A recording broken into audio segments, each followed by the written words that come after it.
Hi everyone, I'm Megan and welcome to the first of many weekly HART tutorials. These will be simple tutorials to give you guys ideas for how to keep busy during this quarantine and produce some beautiful art in the meantime. These will all be very beginner friendly, so don't feel intimidated to try them out if you aren't super confident in your skill level. These projects are more focused on the healing process of art rather than the end product, so even if it doesn't turn out perfect, don't stress about it. To kick things off, I'll be introducing a very simple yet beautiful project, zentangles.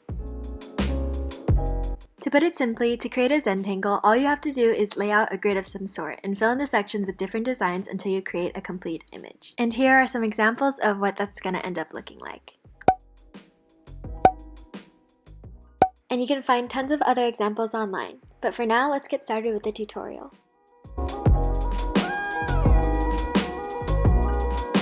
To get started, all you need is a pen and a piece of paper. I'm personally using some old cardstock I had lying around and a Micron 01 pen, but you can just use printer paper or a gel pen or a Sharpie, whatever you got. When choosing your starting base pattern, you have a lot of options. Here I'm showing one where you trace a cup or anything circular to form circles all over the page. Sorry about my poor tracing skills. And here's an example of what it would look like if you went ahead and filled that in. But the one I'm going to be demonstrating today is a spiral zentangle. So first, mark your paper with a dot wherever you want the center of your spiral to be. It's completely up to you, but I chose to start right in the middle. I then went ahead and drew lines outwards from the dot in a peppermint candy-like fashion. There was really no rhyme or reason to how I was doing it, but I did want the sections to vary in size. And here are some examples of another option, which is to have your zentangle ultimately form the shape of something. Now that you have your sections laid out, it's time to start getting creative with how you want to fill them in. Here I'm going to demonstrate a few patterns I thought looked cool, but it's totally up to you what you want to do, and there's a lot of pattern examples online if you need some inspiration. For this design, you want to start by drawing a grid. Then you want to border each grid square with outwardly curving lines, 2 on each side. Once you have bordered each section of the grid, you'll end up with this neat flower-like pattern.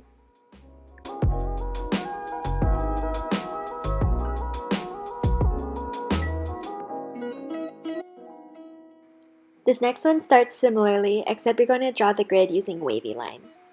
Then from each corner of the grid squares, draw a petal towards the center so that each square ends up with a 4-petal flower that looks something like this. Then fill in every other square with a black background, and you'll be left with a cool, wavy checker design.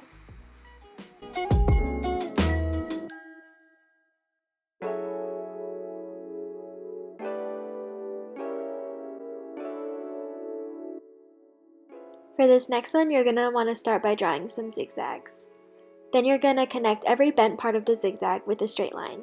One of the ones here is very bent, but pretend it's straight. Then you're going to want to fill in every other space with either little lines or just completely fill it in black. When you're done, you'll have a cute chevronish pattern left over. Up next, you're going to use a bit of a thicker marker and draw some squiggles. Then from the crest and trough of every wave, you're going to draw some lines splaying outwards. Sorry if I'm not the best at describing what I'm doing, but hopefully you get the idea from watching me do it. And once you're done, you should be left with this cool, funky pattern.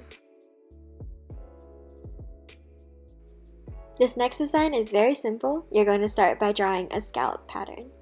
Then put a big dot at every point where one scale meets the next. Then finish by drawing lines connecting all the dots together, and you'll be left with a bit more minimalistic but still really cute pattern. Now I'm going to be switching over to talking about the benefits of doing zentangles as this time lapse of me filling in my own plays. Zentangles are an amazing form of art therapy since they are super easy to do and learn, and you can take as little or as much time as you want on them. Since there are no limitations or expectations, you can easily avoid the common blocks to creative flow, such as self-criticism, fear of failure, worrying about outcomes, lack of inspiration, and doubts about what to do next. You don't have to do any overwhelming planning or first drafts, you can just jump right into it. And there's no pressure because literally any repeated pattern will end up looking good, so it doesn't have to be perfect and it's not about the details, which eliminates a lot of the stress that sometimes occurs when you do art. Therefore, if you've run into an artistic or creative block recently, this is a great way to relieve yourself of that pressure and just start creating something. Moreover, doing a zentangle stimulates creativity and gets your imagination going as you think of fun ways to fill in the various tangles. Most importantly, it helps you achieve a state of relaxed focus as you doodle. Since you don't have to look at any references or think too hard about what you're drawing, you get into this state of meditative drawing.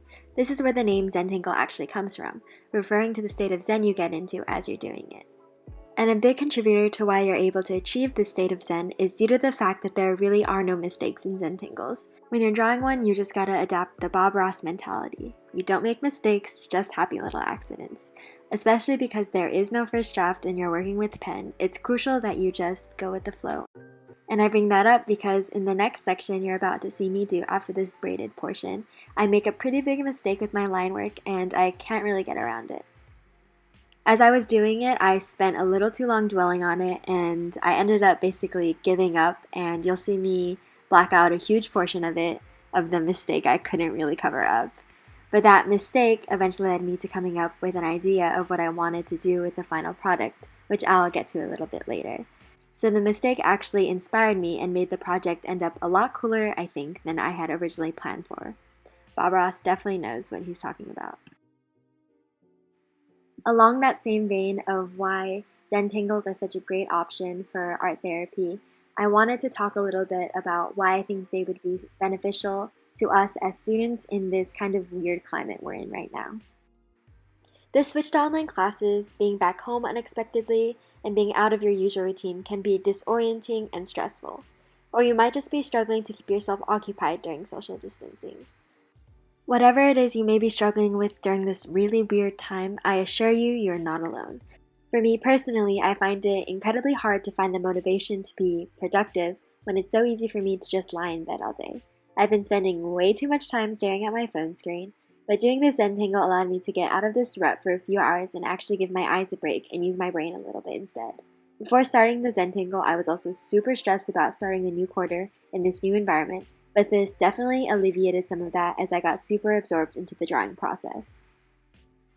As you're doing your own, you can either relax by focusing solely on the drawing, or you can jam out to some music or play a movie or TV show in the background. Personally, I was watching How I Met Your Mother as I was doing mine.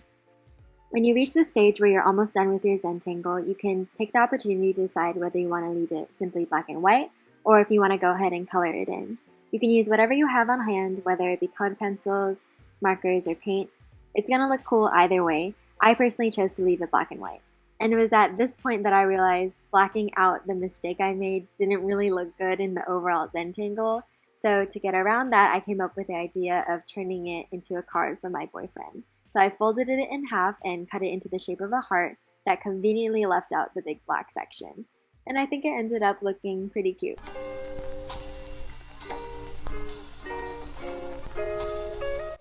And to finish the card off, I added some pink paper, and then over the seam between the pink and blue paper, I added stickers to spell out I love you. And then I realized it kind of looked like a serial killer ransom note that they cut out of magazines, but I still think it's cute. And if you don't want to make a card, of course you can just leave it as it is. You can use it as a notebook cover, hang it up, or if you have one of those clear phone cases, you can cut it out and slip it under there. And if you also did what I decided to do, you can use the remaining portion as well and glue that down and then write a note on the inside. And that concludes this week's tutorial. Make sure to stay tuned for next week's. And if you do end up doing a zentangle yourself, make sure to tag us in it or DM it to us because I would love to see them.